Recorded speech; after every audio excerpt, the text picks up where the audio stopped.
কথায় হেলমেট নিয়ে মনে হয় চলতে হবে খাজানগরে, এরকম একটা অবস্থা হয়ে গেছে। খাবারের প্লেট থেকে শোবার ঘর, একটু বাতাস লাগলেই ছড়িয়ে পড়ছে কালো ছাই। ফুসফুসে ঢুকছে বিষাক্ত ধোঁয়া আর চোখ জ্বালা পোড়ায় ছটফট করছে ছোট ছোট শিশুরা। বিষাক্ত ধোঁয়ার দাপটে সাধারণ মানুষের নিঃশ্বাস নেওয়াই এখন দায়। বাড়িতে যে মা খালারা থাকে সবাই অসুবিধায় থাকে এবং সকালবেলা উঠলেই দেখা যায় শুধু ছাই আর ছাই এবং দূষিত পানি, বেরোনোর কোনো জায়গা নাই এবং অসুস্থ হয়ে যাচ্ছে। বাচ্চাদেরও সমস্যা, স্কুলে ঠিকভাবে যেতে পারে না এবং রাস্তাঘাটে চলাচল করতে গেলে প্রচুর পরিমাণ ছাই।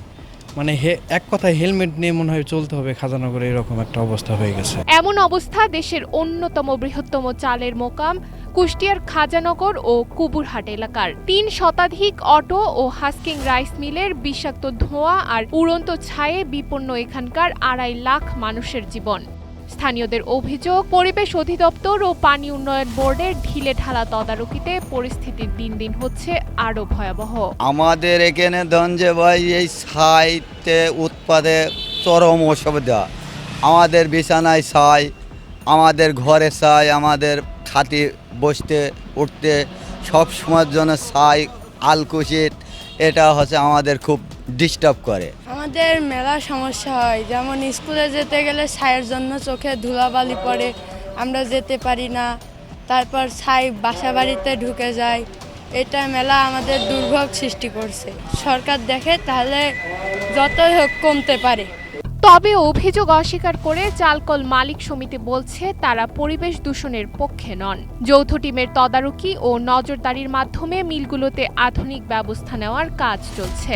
আমরা পরিবেশের পক্ষে, কেউ ছাই উড়াবে সেই মিল মালিকের পক্ষে আমরা না। যাতে সাধারণ মানুষ যাতে নির্বিঘ্নে বসবাস করতে পারে, শান্তিপূর্ণভাবে যাতে এলাকায় বসবাস করতে পারে, আমরা এর পক্ষে। কিন্তু এটা নিয়ে যাতে কেউ রাজনীতি না করে, কোনো রাজনৈতিক দল এটাকে নিয়ে ব্যবহার করে তাদের কর্মী দিয়ে মিল মালিকদের উপরে হয়রানি করবে, এটা যাতে না হয়। যারা ছাই উড়াচ্ছে বা যারা মিল থেকে বায়ু দূষণ করতেছে, আমরা তাদের প্রতি নজরদারি রাখতেছি এবং তার সার্বক্ষণিকভাবে সেই সমস্ত মিল মালিকদের এবং অপারেটরদেরকে আমরা পরামর্শ দিচ্ছি যাতে কোনো প্রকারের বায়ু দূষণ, পরিবেশ দূষণ যাতে না হয়। আর পরিবেশ অধিদপ্তর বলছে হাতে গোনা কয়েকটি মিল নিয়ম মানলেও আইন অমান্যকারীদের বিরুদ্ধে ব্যবস্থা নিচ্ছেন তারা। প্রত্যেকটি অটো রাইস মিল আলাদাভাবে পর্যবেক্ষণ করে রিপোর্ট প্রদান করবে, রিপোর্টের ভিত্তিতে পরবর্তী সিদ্ধান্ত গ্রহণ করা হবে এবং এই বিষয়ে আমাদের কার্যক্রম ইতিমধ্যে শুরু হয়েছে। পানি দূষণ নিয়ন্ত্রণের জন্য তারা নিজস্ব চৌবাচ্চা তৈরি করবে এবং অথবা জলাধার তৈরি করবে এবং চৌবাচ্চা থেকে পানি যখন খালি দিবে তখন ওখানে তারা নেটিং সিস্টেমটা ব্যবহার করবে। শর্ত যদি না মানে পরবর্তীতে আমরা আইনি পদক্ষেপ গ্রহণ করব। কিন্তু আশ্বাস কি আর ফুসফুসের রোগ থামায়? কাগজের আইনের বাইরে গিয়ে পরিবেশ রক্ষায় দ্রুত দৃশ্যমান কঠোর আইনি পদক্ষেপ চান ভুক্তভোগীরা।